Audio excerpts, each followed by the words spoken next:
All right, welcome guys. Welcome back to another fun, exciting PowerPoint with Mr. Rogers. We've talked about mitosis, how we take essentially, like in humans, we take 46 chromosomes in a cell, we double it, we go to make two cells that have 46. So the reason I'm bringing this up is because meiosis, however you like to pronounce it, is going to half the chromosome numbers because in meiosis, we are making sex cells, or gametes, sperm and egg. So we have to half that number. That way, when we recombine them in fertilization, we end up with a normal amount of chromosome numbers.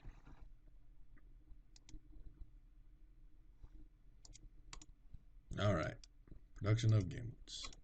So, once again, this is the formation of gametes. Okay, they're going to have half the numbers. So, we'll see this later on, and we use the letter N to kind of denote number of chromosomes. So we go from diploid, which would be our last set of cells, all right, the somatic cells. And these are our gametes, or our haploid cells, okay? It is for sexual reproduction, and we have two divisions. This time we go from meiosis 1 straight to meiosis 2. All right, sex cell, we divide, and they produce either sperm or egg. All right, gametes, once again, have half the chromosome number. That way, when we recombine them in fertilization, we get the appropriate number. And once again, it is very, very similar to mitosis. We're just going to have a different chromosome number at the end. All right, occurs in the gonads, either testes or ovaries. For males, we have spermagenesis, and for females, we have oogenesis. We won't get too much into these. All right, so in spermagenesis, we have, we start with a diploid cell, we end with a haploid cell, and we end up with a whole bunch of, we end up with 4 haploid cells. Now, never mind. So, interphase 1, similar to mitosis, chromosomes replicate in the S phase. We have gap, or G2. All right, we have G1. Everything's more or less the same. All right.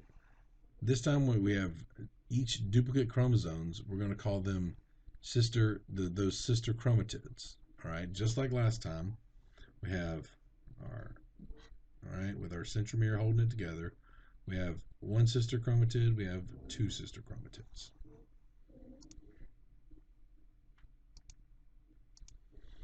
All right. Once again, interphase 1, nucleus and nucleolus are visible. So we have our nucleus around here, and then, whoops, nucleus, the big guy, nucleolus, the little guy, cell membrane, everything is per usual.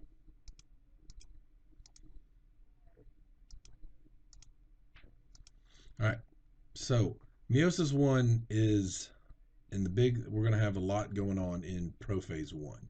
After that, it kind of settles out, and it's very, very similar to the rest of mitosis. So, meiosis 1, we're going to reduce the chromosome number by half. Once again, 4 phases: PMAT, prophase, metaphase, anaphase, telophase. Prophase 1, once again, is the longest and most complex. Chromosomes condense just like last time. Synapsis occurs. This means homologous chromosomes, or the same chromosomes, are going to come together and form what we call a tetrad. So we got some pictures coming up. Tetrads are 2 chromosomes and 4 chromatids, so 2 sets of sister chromatids. So here we go. This is your tetrad. These are homologous chromosomes. All right, you got 2 sister chromatids, and there is your tetrad. Okay, so you got one set of sister chromatids, one set of sister chromatids. A tetrad is both of those together. All right, the homologous pairs, once again, is called a tetrad. These carry all of our genes, are our inheritable traits: eye color, hair color, skin color, all these kind of things. We talked about each loci or part on the chromosome is they're all the same. Humans have 23. The first 22 pairs are autosomal, or these are our somatic cells right here. The autosomal, write that down.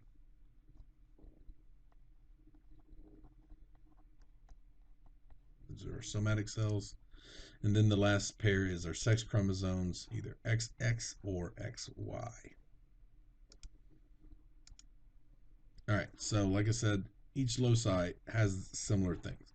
Like on this outside one, we have hair color, and this is just for example. They could be anywhere. They're used most of these. It gets much more complex than this in real genetics, but we'll keep it nice and simple for ninth grade science.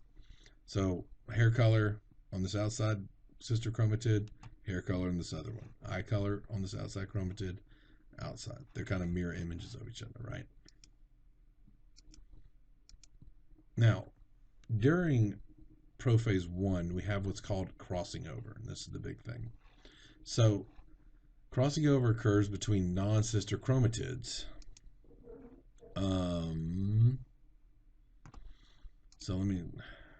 Yeah. So, crossing over, segment of the non-sister chromatids break and reattach to the other chromatid. Chiasmata are the sites of the crossing over. So, really, what I want to show you here is, so here's our kind of our chiasmata area. All right. And what we'll do is we will swap this pair. So these are non-sister chromatids, meaning that they are different. Okay. So, and they're going to swap these bottom pairs. That way we get something that looks like this. So we have this potential for crossing over here. Now what that's going to do is increase genetic variation. Genetic variation is a very good thing. If we all were the exact same, a cold that would potentially kill me would kill you, would kill everybody else, because we're all the exact same. So after thousands of years of genetic variation, and over time, we're all very, very, very different.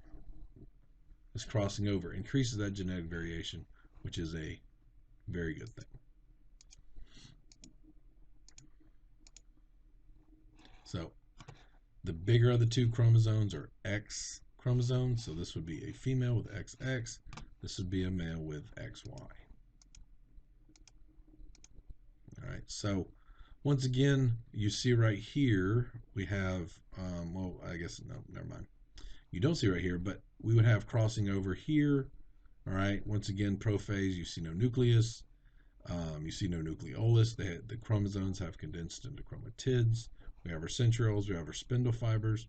More or less, it's the exact same. Metaphase, short, the tetrads align, and then they move to opposite ends. They are independently assorted, meaning that they go randomly from place to place. That way, once again, we increase genetic variation. So, metaphase 2, they're random, they orient to random, and therefore we end up with totally different ones. So, metaphase here, you see our tetrads are lined up on the center point. All right.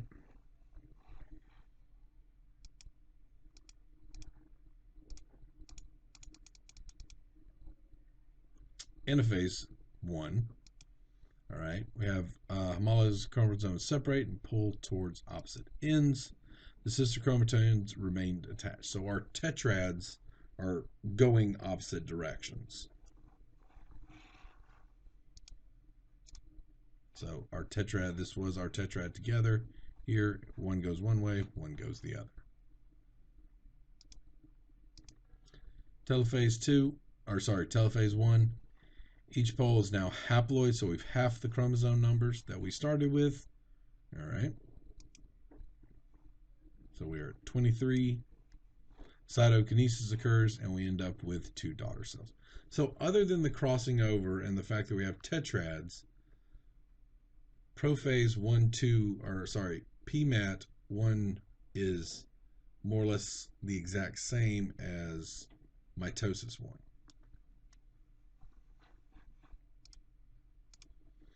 So, like I said, end of telophase and cytokinesis, we pinch, we end up with 2 distinct different cell or different cells. Okay, meiosis 2, short, no interphase 2. DNA is not replicated because we don't need to. And meiosis 1 is once again very, very similar to mitosis. Prophase, that should be a prophase 2, not prophase 1.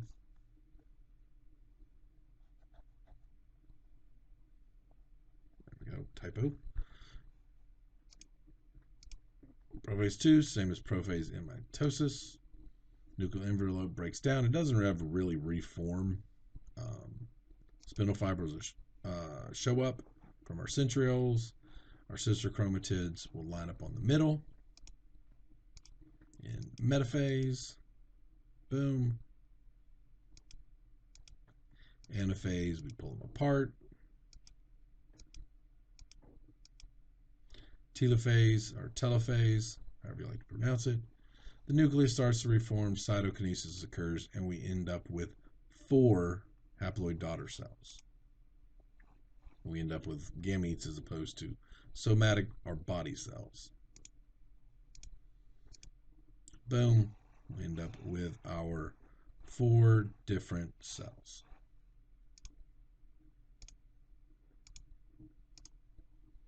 All right, so this is in men. We make 4. We went from 4 sets of chromosomes, took it back down, and we keep that 2 in all the way through. I can watch the video again. All right, so genetic variation, very important for a population. If we don't have genetic variation, like I gave the example a while back, we would, if I got sick with a cold and it killed me for some reason, it would kill you all because we were all identical. But since we're all genetically varied, something that makes me sick would maybe not make you sick, and vice versa. All right, fertilization is just the fusing of sperm and egg together to form what we call a zygote. A zygote is a fertilized egg. Got an egg, sperm. We end up with a zygote, which has the appropriate number for chromosomes if we're talking about like humans with 46. All right. We will stop here at karyotypes and pick it back up later this week.